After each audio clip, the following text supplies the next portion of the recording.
Hi. Uh,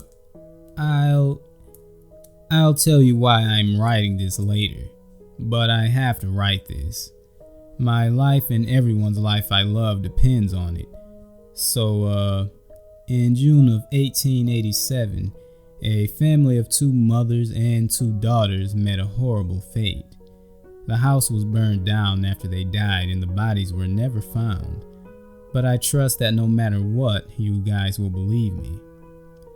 Well, apparently a little girl had a doll. A beautiful doll that she played with every day. It was a 6-foot tall, perfectly proportioned doll. The doll had pretty pink cheeks and lips to match with curly red hair tied up in pigtails with blue bows. She was life-size and a very expensive ball-jointed doll. Her hands were jointed along with her toes and wrists and ankles. Her skin was shaded like a human's and she had big, brown, glassy eyes. The doll wore a bright lavender corset and a long, frilly, poofy black skirt that covered her knee joints. She had black ballet shoes decorated with lace. And to think she had found it in the attic. Annie, the little girl's big sister, hated the doll with all her might. She wrote at least 7 pages in her diary about how she wished that her mother and stepmother would get rid of it. They never got rid of it, which sealed their fate. Well, Annie had school the next day and the little girl, who we shall name Alice, had gone to bed without dinner because she had written all over the walls and claimed Baby Doll told her to do it. When Alice went to go play with her beloved doll, something was wrong. Her hair was jet black like someone dipped it in ink and her eyes had been bigger and purple. Alice noticed her ink spilled on her desk and another one of our doll's eyes missing. She backed away from the doll, fear written all over her childish face. Now, I don't know why, but the doll stood up. Her jointed fingers balled into a fist as she walked towards Alice. She fell onto her bed and the doll picked up a letter opener, a heart at the top. She picked up a needle and thread. Let's call this doll Baby Doll, just as Alice had. Baby Doll strung the thread into the needle and took the sharp point into the girl's wrist, the edge of her wrist, and began pressing through, sewing her arm to the bed. She repeated the process to the other wrist and smirked at the screeches of terror and pain that filled the room. There were footsteps coming up the stairs and the doll moved the mattress down to the floor. Below the bed were about 20 feet of rope keeping the straw bed elevated. She grabbed the rope and waited for the 2 mothers to burst in. Once the 2 fragile women came in, and Baby Doll shoved them into the 2 little chairs from a small table with a tea set perfectly set. She wrapped the rope tightly around the waist of the 2, tying them to the chairs back to back. Alice looked at her mothers, straining her neck to not have the pain shoot back up her arms from the string. Baby Doll smiled and took the length of the rope that was left and cut it off with the letter opener. She tied it into a noose. Now, you guys stay here while I go get Sissy. The doll smiled and left. About 5 minutes later, the doll came back dragging Annie back into the room, choking her with the noose. Baby Doll tied her to the bed and twisted her wrists, dislocating them. There, now you can't get away. She took out a box of matches, lighting a few candles that weren't lit already. The human-like figure displayed a happy grin as she watched the wax melt. Taking the candle, she walked over to Alice and dripped the wax into a shape of a heart on her chest, the wax seeping through the cloth and burning the girl.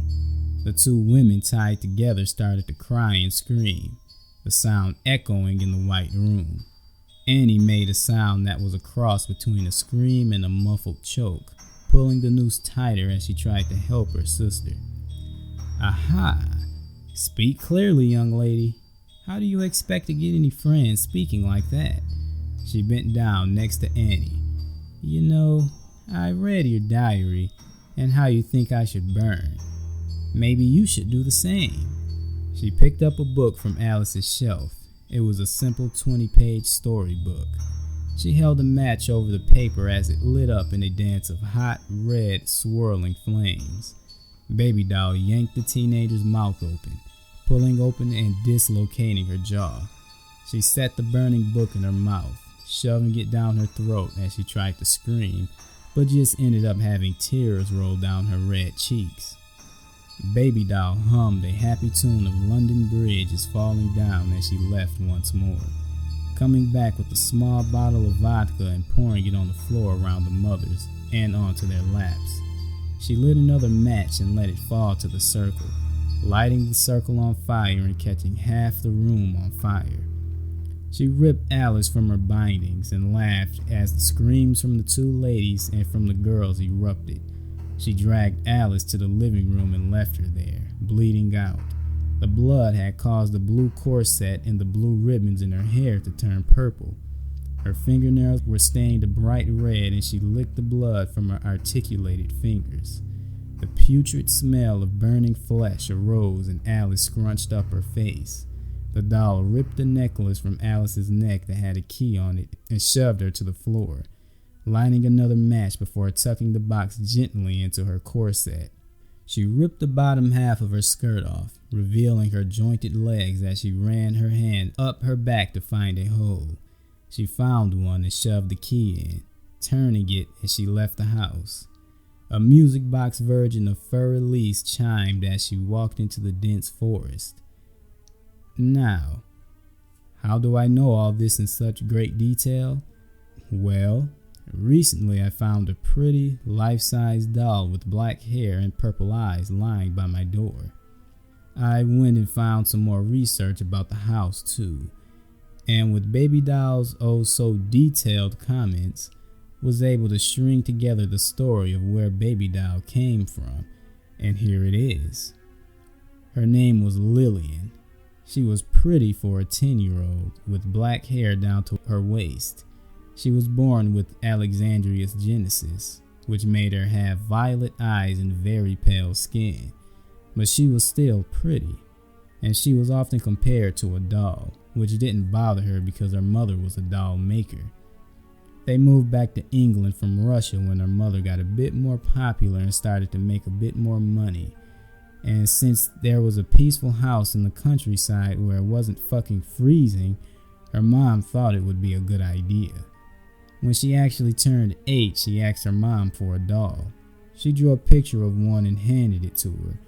At first, her mother wasn't so sure. It wasn't the prettiest or well-colored doll, but for the love of her spoiled little girl, she made it. It had curly red hair that was done up into twin tails with blue bows, and a corset that matched the blue. The ball-jointed doll wore a skirt that covered her knee joints, a skirt that was black and had multiple layers. Her eyes were a glassy chocolate brown that she had pretty rosy cheeks to match. The lips were painted a light pink and her shoes were simple ballet flats. Lillian, of course, loved it beyond any other toy she had. When her mother gave it to her, she also gave her a key and told her that she installed a music box so that when they were dancing and doing high-class tea parties, they would have some entertainment. The little girl was thrilled. She listened to the music once she woke up. At lunch, she listened to it while she was playing. She played it on the piano and violin during her lessons, and she hummed it when she was dancing, and fell asleep to the tune every day. She was addicted to it. Well, all little girls grow up, and they grow out of their toys and habits. It's just what happens. Lillian was different than other girls, the girls who got rid of their dolls. She kept Baby Doll on a rocking chair in the corner of her room, until one day she got very sick. When she was of age 16, she was lying on her deathbed from what would soon be known as the Black Plague, an airborne disease that was at the time untreatable. And she died that year, which left her heartbroken mother in a very bad position. Her mother, of course, also caught the illness on her way out of England, going to France to continue her work. She left everything behind, but she took the doll and locked it in the attic, along with all her daughter's belongings. Well, you know how people say ghosts and spirits are just attached to the thing they are hunting. That's what happened. On a much more extreme scale, Lillian's spirit was attached to the doll, and she soon found how to possess it in a way that she can walk around and touch stuff, interact with things. In the 1880s, a family moved into the house with a pretty little girl named Alice, and so her dear bloodlust started. Now, you should know that Lillian had a fairly good life. She wasn't bullied, beaten, she didn't have any enemies. The only really traumatic thing that happened was her dad leaving her and her mother, so it is questionable why she would do what she did to this family, but she got kinda addicted to it. I guess that's just what an angered spirit does.